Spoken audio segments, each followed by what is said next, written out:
کوئی سو جائے گا سکون کے ساتھ اس طرح گھر میں ایک تکیے کے ساتھ سو جاتے ہو.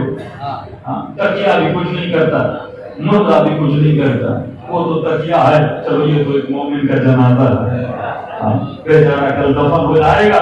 آج رات آپ اس کے ساتھ اکیلے کمرے میں بیٹھ جائیے, تو قرآن پڑھ لیجیے, 4 نمازیں پڑھ لیجیے, اور جب نیند آ جائے, تھکاوٹ ہو جائے, تو 4 گھنٹے اس کے ساتھ آرام سے سو بھی جائیے.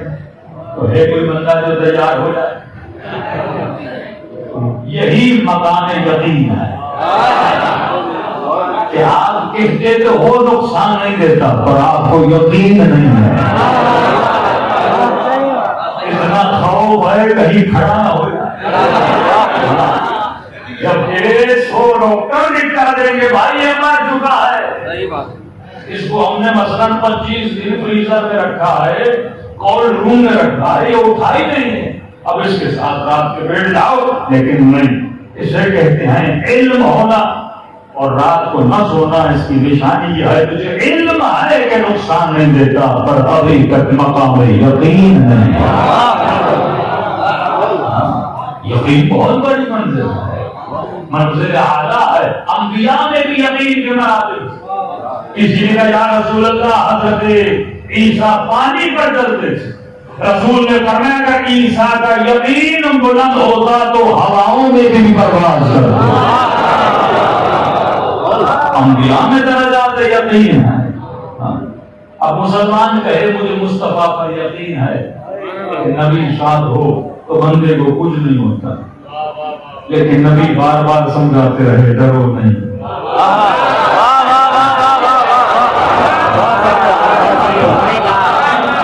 نہ ہو جاؤ, رو نہیں, کچھ نہیں ہوگا. لیکن مسلمان پھر بھی روتا رہا. اس کا مطلب ہے اسے علم ہے پر یقین نہیں ہے. لیکن شب ہجرت علی اطمینان سے سوتے رہے. یہ مقام یقین ہے کہ موت کے بستر پر علی کو ایسی نیند آئے. اللہ کے عظیم مقام ہے, کس کو نیند آتی ہے؟ پتا بھی حملہ کریں گے, 40 قبری حملے ہیں, جب بھی آئیں گے میرے بدن پہ تلواریں چلیں گی, لیکن میرے مولا کا جملہ ہے خدا کی قسم ایسی میٹھی نیند علی کو کبھی نہیں آئی. تو شب ہجرت یہ مقام یقین ہے. جب یہ یقین بندے کے اندر آ جائے نا, تو مردہ کے ساتھ سوئے آپ زندہ کے ساتھ, زندہ سے پھر بھی ڈرنا چاہیے. زندہ آدمی پھر بھی اٹھ سکتا ہے, تیرا موبائل چوری کر سکتا ہے, تیرا جیب کاٹ سکتا ہے, تجھے اٹھ کے مار بھی سکتا ہے. مردہ کیا کرے گا؟ لیکن بندہ مردہ سے ڈرتا ہے کیونکہ اسے یقین نہیں ہے. ہم چھوٹے تھے تو لطیفہ بتایا کرتے تھے, ایک جوان کو کہا کہ تجھے 6000 روپے دیں گے, رات کے اندھیرے میں قبرستان جاؤ اور زمین پر کیلا لگا ہے. اس نے 6000 کی لالچ میں, تو بندہ جو بھی کرے پہلے یہ دیکھے یقین ہے کہ نہیں. اگر یقین نہیں ہوگا جائے گا تو اپنی موت کا سبب خود بن کے آئے گا. تو اس نے 6000 کی لالچ میں رات کو چلا گیا. اس کے ذہن میں تو قبرستان ہے, قبریں ہیں, اتنے سالوں سے قبرستان میں کسی کو کچھ بھی نہیں ہوا تو کیا ہوگا. لیکن اگر یقین نہ ہونا تو بندہ اپنے منہ خود مرتا ہے. تو ڈر ڈر کے کبھی ادھر دیکھ رہا ہے, کبھی ادھر دیکھ رہا ہے, کوئی مردہ اٹھ کے نہ آ جائے. اور کیلا بھی مار رہا تھا. اب ظاہر ہماری قمیصیں تو بڑی ہیں, تو اس نے کیلا مار دیا قمیص کے اوپر. اور جب کیلا لگ گیا تو اس نے کہا الحمدللہ کام پورا ہوا, 6000 میرے ہوئے. اب جیسے اس نے اٹھنا تھا تو قمیص تو پھنسی ہوئی تھی, اور اس نے کہا قبر میں سے کسی مردے نے پکڑ لیا. کہتے وہیں پہ اٹیک ہوا اور بندہ وہیں پہ مر گیا.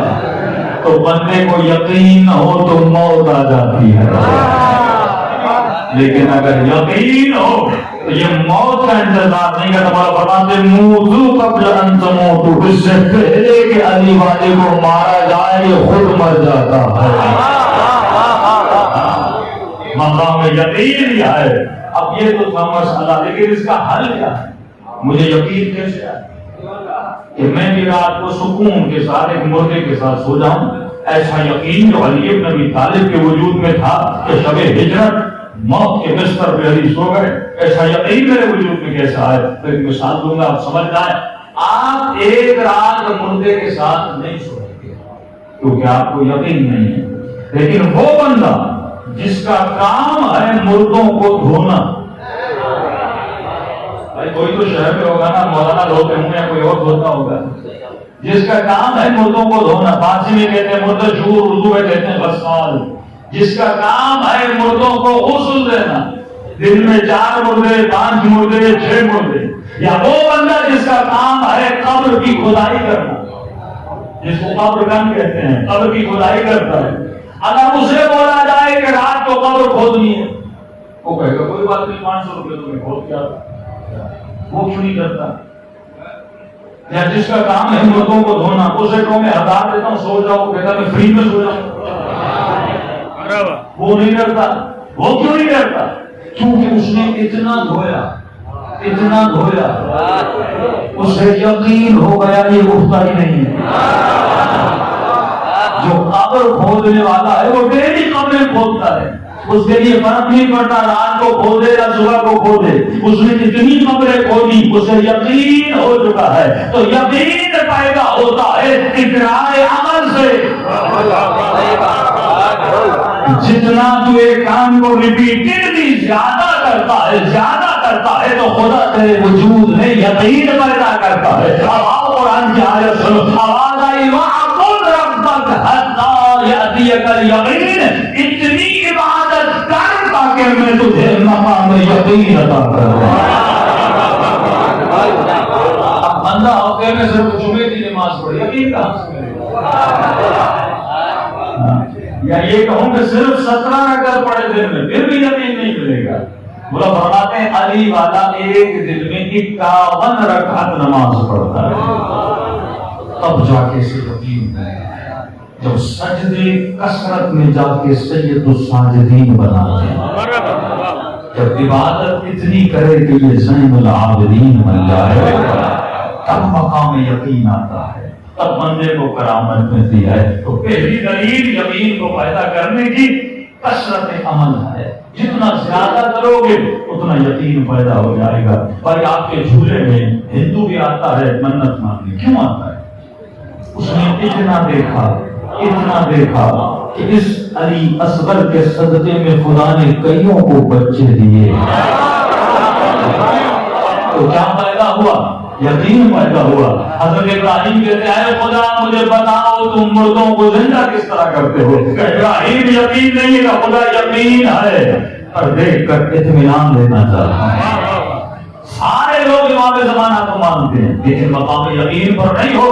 مقام یقین پر کب آؤ گے؟ جب ایک مرتبہ تجھے فرزند زہرا کی زیارت ہو جائے، تب کیا کوئی یقین ہوگا. تو سوال ہے آپ میں سے اس مجمع میں سے کسی مومن نے 40 دن کوشش کی تو مجھے امام زمانہ نظر آ جائے. 40 ہفتے کوشش کی تو مجھے امام زمانہ مل جائے. تو کیا مولا ملتے نہیں ہیں؟ مولا ملتے ہیں، مولا زیارت کرواتے ہیں. کئی لوگوں کو کروائے، لیکن اگر مولا کے وجود پہ یقین کرو، جب یقین ہوگا تو اللہ کا انعام ملے گا، تجھے سکون مل جائے گا، تیری زندگی میں خیر آئے گا. نجف کا ایک جوان طالب علم تھا، کھانسی کی بیماری تھی، اتنا کھانستا تھا کہ منہ سے کبھی کبھی خون بھی نکل آتا تھا، شدید بیمار. کہتا ہے کہ ایک دن مولا کے حرم سے واپس مدرسے کی طرف آ رہا تھا تو بالکل مدرسے کے ساتھ ایک مومن کا گھر تھا. اس کی بیٹی پر اس کی نگاہ پڑی، جوان تھا، تو اس کو وہ خاتون پسند آئی. مدرسے گیا، اپنے استاد کو کہا کہ بیٹا میرا نہ ماں ہے نہ باپ ہے، آپ ہی نے بڑا کیا، آپ مجھے مجھ سے بہتر جانتے ہیں، لہذا جوان ہوں، یہ ہمسایہ گھر میں ساتھ میں مدرسے کے ساتھ ہے، اگر برا نہ مانے تو میرا رشتہ وہاں پہ لے کر جائے. تو جوان اگر کسی چیز کو پسند کرتا ہے تو حرام میں نہیں پڑتا، حلال کا راستہ انتخاب. بھائی کوئی پسند آ بھی جاتا ہے تو بہترین طریقہ ہے ماں باپ کو بولو رشتہ بھیجو، نمبر نہ ڈھونڈا کرو.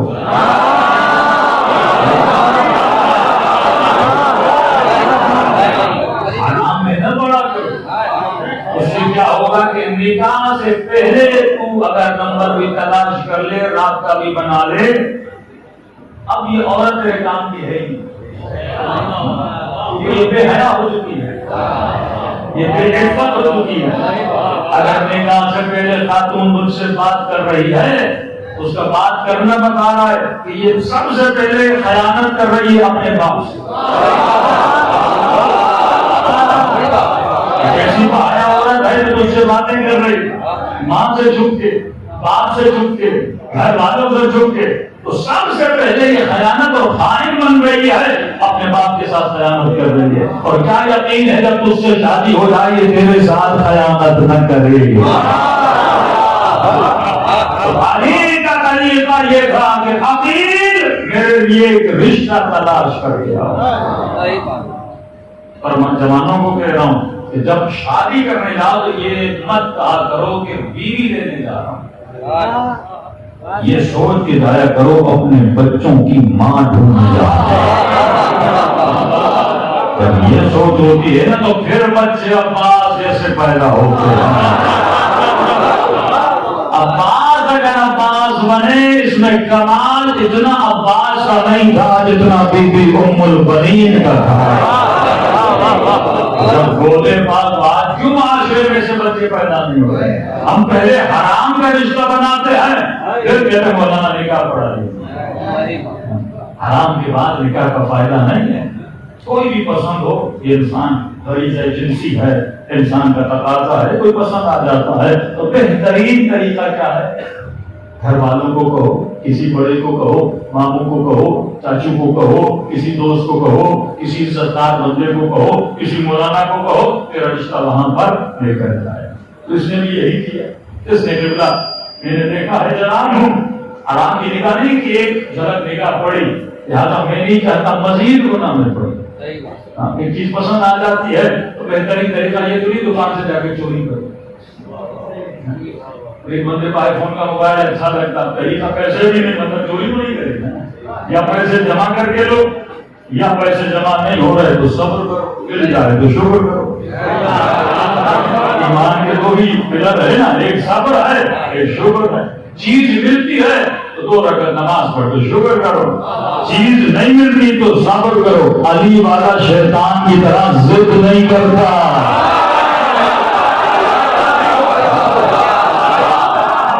ضدی کبھی شیعہ نہیں ہوتا، ضدی بندہ ہمیشہ شیطان کے جال میں پھنستا ہے۔ چیز نہیں کرتے چھوڑ دو، کوشش کر، دعا کر، اللہ نے دی تو دی، نہیں ملی تو قسمت میں نہیں تھا، نصیب نہیں تھا۔ علی والا ضد نہیں کرتا، اور شیطان اس کو ضدی بنا کے حرام میں ڈال دیتا ہے، گناہ میں ڈال دیتا ہے۔ یہ بچے کیوں بھاگ جاتے ہیں، یہ بچیاں کیوں بھاگ جاتی ہیں، اور بھاگنے کے بعد ان کا حشر کیا ہوتا ہے وہ خود دیکھتے ہیں۔ کیونکہ اگر کسی ایک راستہ شروع سے ہی ٹیڑھا ہے وہ آخر تک ٹیڑھا جائے۔ علی والا ٹیڑھا نہیں ہوتا، صراط مستقیم والا ہوتا ہے۔ سیدھی بات کیا کرو، کھلم کھلا۔ رشتہ مانگنا نہ گناہ ہے نہ جرم ہے، عزت سے رشتہ مانگو گے یا ملے گا یا نہیں ملے گا۔ اس نے اپنے استاد کو کہا، استاد نے کہا ٹھیک ہے کل جا کے اس لڑکی کے باپ سے بات کرتا ہوں۔ آیا رشتہ بھیجا، چند دنوں کے بعد اس شخص نے جواب دیا۔ ریزن بندہ متقی تھا، نمازی تھا، جوان تھا۔ اس کے بعد نے کہا ایک مسئلہ تو یہ ہے کہ یہ غریب ہے، دوسرا مسئلہ یہ ہے کہ یہ بیمار ہے، جتنا کھانستا ہے ہم نے سنا اسے کھانسی ہے، تو لہذا میں اسے اپنی بیٹی نہیں دے سکتا۔ اب جوان تھا، اسے جیسے جواب ملا یہ بہت دکھی ہوا، سیدھا آیا مولا علی کے حرم میں۔ یہ روش بھی دیکھو، راہ بھی دیکھو۔ علی والے جب دکھی ہوتے ہیں تو گانے نہیں سنتے،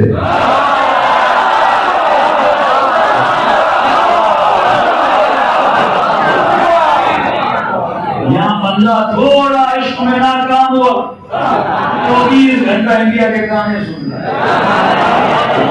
جھوٹے گانے، جھوٹی شاعری، جھوٹی فلمیں۔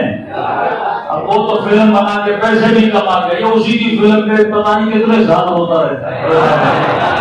مجھے کیا ملا؟ یہی آنسو اللہ کے دربار میں بہا تاکہ ثواب بھی ملے. يستجبكم عمن يجيب المضطر اذا دعاه ويكشف السوء. جو ٹوٹے ہوئے دلوں کی آواز کو سنتا ہے. اب دل کسی چیز میں بھی ٹوٹے، بزنس میں ٹوٹے، عشق میں ٹوٹے، دنیا میں ٹوٹے، تکلیف میں ٹوٹے، جب یہ دکھی ہوتا ہے نا تو خدا ایک محبت بھری ماں کی طرح اپنی گود کو پھیلا میرے پاس اپنا درد دل میرے ساتھ کر. یہ ایسے لوگوں کے ساتھ نہ کرنا. غلط دوستیاں بھی انسان کو تباہ کرتی ہے نا. کسی دوست کو بولتے بھائی ناکامی ہو گئے، فلاں نے جواب دے دیا، یہ ہوگا، اب وہ مشورے کیا دے گا؟ ہم تیرے ساتھ ہیں، تو بھگا دے. ہاں تجھے پیسہ چاہیے، تجھے گھر چاہیے، تجھے گاڑی چاہیے. ہم دوستیاں انسان کو تباہ کرتی. مولا فرماتے زبیر وہ پھیکا بیٹا ہے جو علی کے چہرے کو دیکھ کر عبادت کرتا تھا، فخر کرتا تھا. جنگ جمل میں مولا کے سامنے کھڑا ہو گیا. زبیر اگر زبیر بنا اچھا تھا بہت، لیکن بیٹے نے بگاڑ دیا. یہ غلط دوستیاں بگاڑ دیتی ہیں. کبھی گانے کی طرف بڑے اداس ہو عیاشی کرنے چلتے ہیں، اداس ہو شراب پیتے ہیں، اداس ہو نشہ کرتے ہیں، تو اس کے بجائے کہ اللہ کی دربار میں جاتا اور خدا اس سے بہتر شے سے عطا کرتا، لیکن یہ سکون لینے خدا کے پاس نہیں جاتا، شیطان کے میخانے میں چلا جاتا. تو وہاں تو سکون ہے ہی نہیں. الا بذکر اللہ تطمئن القلوب. دل اگر مطمئن ہوتے ہیں تو ذکر خدا سے ہوتے ہیں. یہ زبان علی والا تھا، یہ سیدھا کہاں گیا؟ مولا علی کے حرم میں داخل ہو گیا. بیٹھا بہت رویا، کہتا اتنا رویا مولا میری غربت کی وجہ سے، مولا میری بیماری کی وجہ سے، میں نے حالات رشتہ بھیجا تھا، یعنی اس کو دکھ اس لیے مجھے اس لیے جواب دیا کیونکہ میں بیمار ہوں. تو کہتا مولا میں کیا کروں، میں بیمار ہوں، میں ہر روز آپ کے حرم میں آتا ہوں، مجھے شفا دیجیے، شفا دیجیے، شفا دیجیے. اور رو کر میں نے کہا مولا جس قوم کا وارث ہو اس سے بچوں کے طالب علم تھا. مولا ہمارا وارث، میں تو کھاتا بھی اسی امام کا ہوں، میں رہتا اسی امام کے مدرسے میں ہوں، میرا کیا گناہ ہے کہ مجھے کوئی رشتہ نہیں دے رہا. کہتے بہت رویا اور شکایت والا انداز. کبھی کبھی مومن امام رضا کا فرمان اس میں بری بات نہیں ہے، دل دکھ جاتا ہے تو انسان شکوا تو امام سے ہی کرے گا. مولا فرماتے اگر امام سمجھ کے ہم سے بات نہیں کر سکتے، امام رضا کا فرمان ہے اگر امام سمجھ کے بات نہیں کر سکتے تو بھائی سمجھ کے بات. اگر بھائی سمجھ کے بات نہیں کر سکتے باپ سمجھ کے بات. پھر اگر باپ سمجھ کے بھی بات نہیں کر سکتے دوست سمجھ کے بات. کیا سمجھانا چاہ رہے ہیں؟ مطلب دنیا کا سب سے قریب ترین رشتہ تیرے امام کا. تھوڑا سا بھی مسئلہ ہونا امام سے. میں نے یہاں تک ایک جوان کو میں نے کہا کہ روڈ پہ کھڑے ہونا سواری نہیں مل رہی تو امام سے شکوا. بولا 2 گھنٹے ہو گئے سواری نہیں مل رہی. یعنی چھوٹی چھوٹی بات بھی اپنے مولا کے ساتھ شیئر کیا کرے. بہت رویا مولا کے سہن میں. میں نے کہا مولا اب کیا کر، دل ٹوٹا ہوا تھا. اتنے میں ایک شخص آیا، میں نے اسے دیکھا، اس نے مجھے کہا تو اتنا رو کیوں رہا ہے؟ رونے وہ جن کا امام نہ ہو. تیرا تو مولا ہے، دنیا کی ایک حاجت پوری نہیں ہوئی، اتنی شکایت علی سے، اتنا شکوہ علی سے. میں نے کہا کروں تو کیا کروں، میں نے کوئی حرام چیز تو نہیں مانگی. تو اس نے کہا کہ تو اپنے مولا سے رابطہ کیوں نہیں کرتا؟ میں نے کہا کیسے رابطہ کروں؟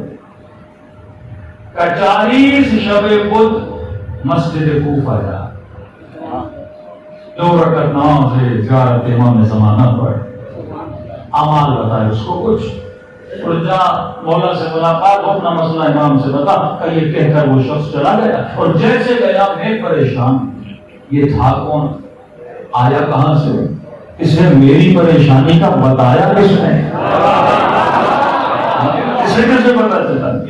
لیکن جو کہا تھا یقین تھا مجھے. یقین کی منزل ہو تو بندہ امام سے ملاقات کر دیتا ہے. یقین کی منزل بننے کے وجود میں سکون کو پیدا کرتی ہے. کہتا ہے مسجد کوفہ بہت بڑی مسجد ہے, ڈیلی جاتا تھا اور میں نے ہر شب بدھ جا کے وہاں پہ 2 رکعت نماز پڑھی. آخری جو شب بدھ تھی جب مسجد میں, اس دن کہتا ہے اتفاق سے میں نے روزہ رکھا, لیکن کیونکہ اتنا غریب تھا کہ افطاری کے لیے بھی میرے پاس کھانا نہیں تھا, لہذا غربت کی وجہ سے بھی میں روزے رکھا کرتا تھا. کھانسی بھی شدت سے بڑھ گئی. اتفاق سے موسم بھی بہت ٹھنڈا تھا, خشک سردی. اب کہتا میں نے ایک اڈلی اٹھائی, اس میں چائے پیتا تھا, سردی تھی, اس کے ساتھ میں نے چھوٹی سی روٹی کا ایک آدھا سا ٹکڑا تاکہ افطاری کروں, اس کے بعد 2 رکعت زیارت امام زمانہ پڑھوں اور امام سے عرض کروں. کہتا جیسے مسجد میں آیا, برآمدہ جو مسجد کوفہ کا وہاں بیٹھا, اذان آئی اور میں نے وضو کیا, نماز پڑھی, چائے رکھی, کپ بھی ایک ہی تھا, چائے کا بھی اتنی غربت, ایک ہی کپ میرے پاس چائے کا تھا. کہتے کپ کو رکھا, اب چائے پینا ہی چاہتا تھا تو دور سے میں نے ایک خوبصورت نورانی جوان کو اپنی طرف آتا ہے.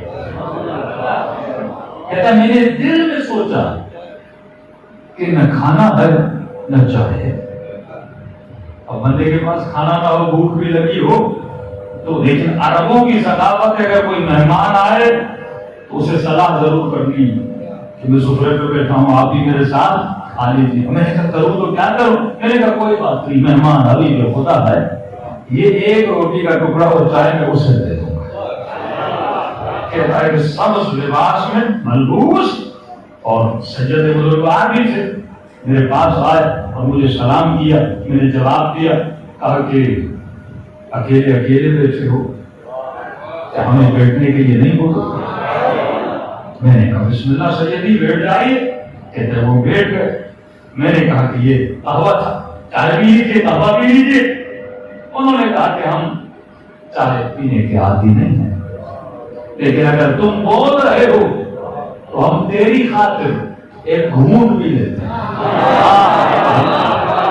کہتا میں نے ان کو قہوہ دیا, انہوں نے صرف اپنے ہونٹ لگائے, اس کپ میں صرف اپنے ہونٹ لگا کے پھر مجھے دیا, کب باقی تو پی لے.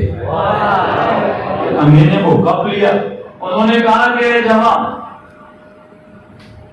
تم نے 2 دعائیں کی ہیں, ایک تم نے یہ کہا کہ مولا علی میں امیر بن جاؤں, مالدار بن جاؤں, تو کہا کہ ہم یہ سمجھتے ہیں کہ امیر بننا تیرے فائدے میں نہیں ہے, اگر تو فقیر رہے ہم اسی پہ راضی ہیں. رہی دوسری دعا کی کہ تو نے اس لڑکی کو پسند کیا تھا, ہم دعا کریں گے کہ وہ تجھے مل جائے. اور رہی تیسری دعا کہ تجھے کھانسی ہے, بیماری ہے, تو یہ چائے پی لو, دعا ہے کہ خدا تجھے شفا دے دے.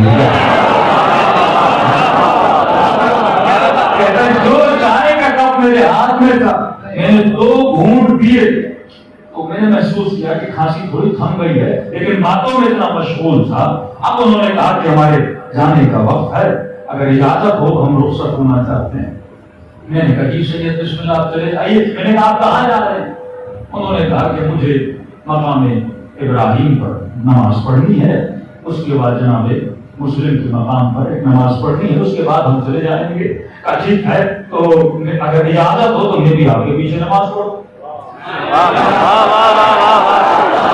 کوئی بات نہیں, آپ پڑھ لیجیے. کہتے وہ جیسے اٹھے وہ آگے کھڑے تھے, وہ جلدی جلدی گئے.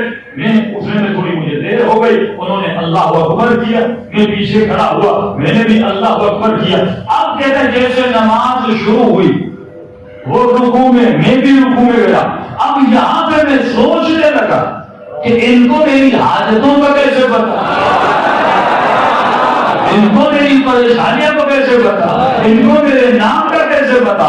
اب دل میں خیال آیا کہیں یہ میرا آقا امام زمانہ تو نہیں ہے.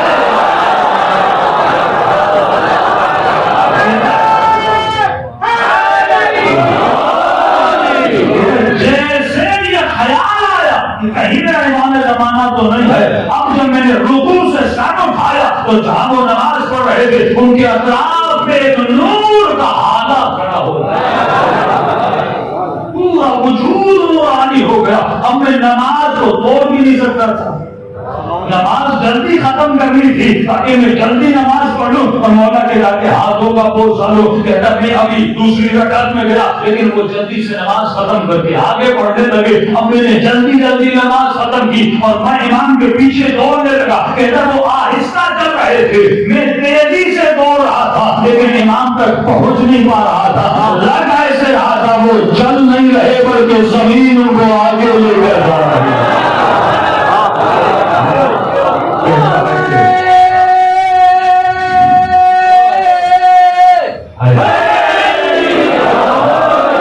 ایسی پریشانی اور تلاطم کی حالت میں تھا، کروں تو کیا کروں. میں نے پیچھے سے آواز دی، مولا آپ نے وعدہ کیا تھا کہ 2 رکعت نماز وہاں بھی مجھے پڑھائیں گے، مولا اپنے وعدے کو پورا کیجیے. امام نے پیچھے سے اشارہ کیا، پھر وہاں بھی میں نے 2 رکعت امام کے پیچھے پڑھی اور اچانک سے نور امام مہدی میری نگاہوں سے غائب ہو گیا. اب کہتا ہے میں رات کو مدرسے گیا، پوری رات روتا رہا. ارے مولا آیا تھا لیکن میں نے پہچانا نہیں تھا.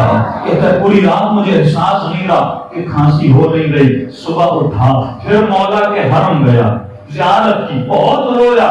خوشی کا عالم بھی تھا، اطمینان کا عالم بھی تھا. واپسی میں جب مدرسے آ رہا تھا میں نے کہا کہ کل رات سے میں تو کھانسا نہیں، اتنا کھانستا تھا ہر 2 منٹ میں 3 منٹ میں. پھر مجھے احساس ہوا جس قہوے کو امام کے لبوں نے مس کیا اسی کے پینے سے اللہ نے مجھے شفا دی ہے. کہتا مدرسے گیا، اپنے کمرے میں سوتا رہا. اچانک دروازے پہ دستک ہوئی، اسی لڑکی کا باپ دروازے پہ کھڑا تھا. میں نے دروازہ کھولا، مجھے کہنے لگا ارے جوان میں نے اپنی بیٹی تجھے دی. میں نے کہا میں تو غریب ہوں، میں تو فقیر ہوں، لیکن ہاں آپ بیماری کی وجہ تھی وہ مجھے شفا مل چکی ہے. کہ جوان بتا تجھے شفا کیسے ملی؟ کہ یہ مت پوچھئے، بس اتنا جان لیجئے جو ہمارا وارث ہے اس نے مجھے شفا دی ہے. لیکن میں نے کہا اے بوڑھے اتنا بتاؤ، تو جو راضی نہیں ہو رہا تھا اب اپنی بیٹی مجھے کیوں دینا چاہتا ہے؟ بس بوڑھے نے رو کر کہا جو بھی کرنا ہے کرو، لیکن آج کے بعد میری شکایت امام زمانہ سے ہے. تو عزیزو یہ مقام یقین تبھی ملتا ہے جب تکرار عمل ہو، جب کثرت سجدہ ہو، جب 40 دن یا 40 ہفتے بندہ اتنی محنت کرے اسے امام زمانہ کی زیارت ہو جائے. فرمایا بہن زینب مجھے نماز شب میں نہ بھول. یہ اشارہ سیدہ زینب کے لیے نہیں ہے، یہ اشارہ ہمارے لیے ہے کہ جس طرح حسین نے وصیت کی بہن کو تو بھائی کو نماز شب میں یاد رکھنا، اسی طرح یہ وصیتیں ہمارے لیے ہیں کہ باپ کا، ماں کا، بھائی کا، دوست کا تیرے اوپر حق ہے. کچھ اور کر نہیں سکتا تو کم از کم رات کے اندھیرے میں اپنے باپ کا نام لے کر دعا کیا کر اے خدا میرے باپ کو بخش دے، میری ماں کو بخش دے. 40 مومنوں کے 20 زندہ 20 مردہ مومنین کے نام لے کر دعا کیا کر. جب تو ان کے لیے دعا استغفار کرتا ہے اللہ کے فرشتے تیرے لیے دعا استغفار کرتے ہیں. ورنہ قیامت میں ہر آنکھ روئے گی لیکن تو آنکھیں کبھی نہیں روتی. ایک وہ آنکھ جو حسین کے غم پہ روئے، دوسری وہ آنکھ جو اپنے گناہوں پہ روتی ہے. دونوں آنکھیں خدا نے آپ سب کو عطا کی ہیں اور اتنے عظیم واسطے ممکن نہیں خدا کربلا کے شہیدوں کا کوئی بھی واسطہ رد کرے. لیکن یقین سے مانگو تو عطا ہے. دعا میں بھی یقین ہونا چاہیے. جن کو یقین ہے انہی کو شفا ملتی ہے، انہی کی دعائیں قبول ہوتی. دلوں کو کربلا لے کر چلیں اور سلام کریں اپنے آقا کی مظلومیت. السلام